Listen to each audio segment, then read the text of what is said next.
to figure out what exactly is going on here. But fortunately, we've got Robert Riggs, who's a Middle East analyst, joining us today from New York. Robert, you know very well how convoluted this all is. First of all, what do you make of what Donald Trump had to say?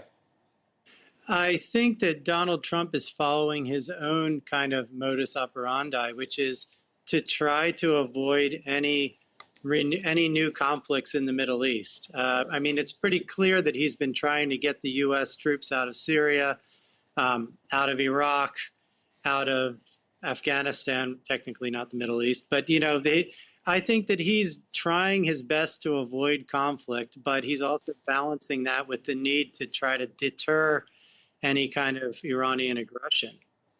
The other thing I'm curious about is trying to figure out, amid the fog of war that's happening in Yemen, who was responsible for these attacks? Was it the Yemeni rebels backed by the Iranians? Was it the Iranians? I mean, everybody obviously has an agenda here. Interestingly, the Saudis didn't come out and say, yes, it was the Iranians.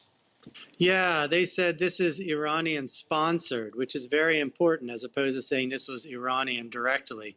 I don't think that they're certain. I think they're claiming that the attack drones and the missiles came from the north, which means it would have to have either been from Kuwait, Iraq, or Iran. And I think we can rule out Kuwait for sure.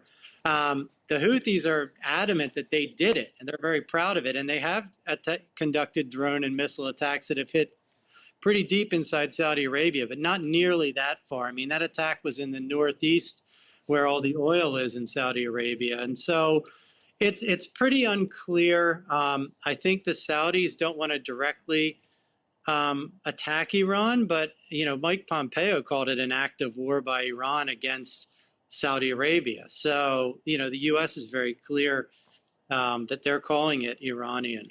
Right. We're just going to bring up the map, if we can, of the region to show, obviously, the Saudis and Iran and these two countries continue to vie for control and power in this part of the world. And, you see the photos that have been released and some of the footage, and, you wonder, what does it say? What doesn't it say? What are they not showing us? Is it conclusive? Is it not? I mean, nowadays people, I think rightly so, Robert, are skeptical when this sort of thing is released because, of course, there are agendas that are at play here. I'm curious, from your point of view, does this mean this window of opportunity between Donald Trump to talk to the leader of Iran is now gone? I mean, there was some discussion that coming up at the United Nations General Assembly, which begins this week, that there may be sort of a rapprochement opening up between the two leaders. Right. And I don't actually think that window is totally closed purely because Donald Trump has been known to be willing to meet with just about anybody. What the Iranians are trying to do is build leverage. They're in a very weak position. Their economy is, collapsing because oil is their main driver of their economy, and the U.S. has tried to choke it off. And so they're trying to show, hey, we're still strong enough. We can still do damage here if we want to. We don't want to, but ... And so I still think there's some opportunity, but that window is closing a bit because, Donald Trump is struggling with some of his own advisors, namely Mike Pompeo, who's strongly anti-Iran. He's been pretty consistent on that. Robert Riggs joining us from New York. Thanks so much for taking a bit of time today. Really appreciate this, Robert. Thank you.